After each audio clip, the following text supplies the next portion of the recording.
Hello guys, welcome to my channel NetCast on WebTech Zone. In this video tutorial, we are going to learn how to insert Excel file in PPT. Yes guys, you can link any Excel file in PPT.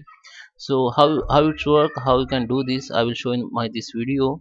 So before we start, I request you, if you like this video, hit the like button, subscribe my channel, and don't forget comments below. So guys, let's start with the video. Let's go on my PPT. So here you can see this is my PPT. I have opened I have opened blank PPT here. So I'm going to show you how to link or add Excel file in PPT.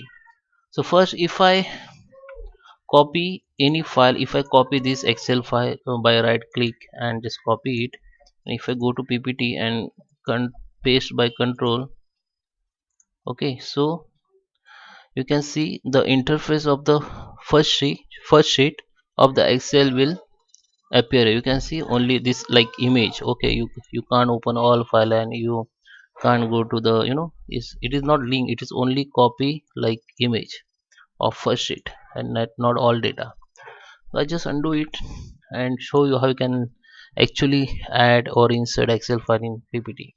So first you have to go in home, sorry, go to the insert, and here you have to find objects, click on it, and it will be bring you the next page, which is insert object. Now you have to click on create form files and just browse Excel file which you want to link from here. So I just browse, okay, and just link file. I have many file in my desktop, so this file I will link, and just you have to click on display as icon. You can change icon from here, just change, you can icon as per your requirement.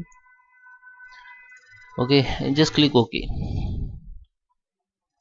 So you can see you can move it as per your requirement. If I move anywhere, I can move anything, and if I click on it, the Excel file will be open, main Excel file will be open in new window, you can see. Okay, so guys, that is how you can insert Excel file in PPT. I hope you like this video. Thank you for watching.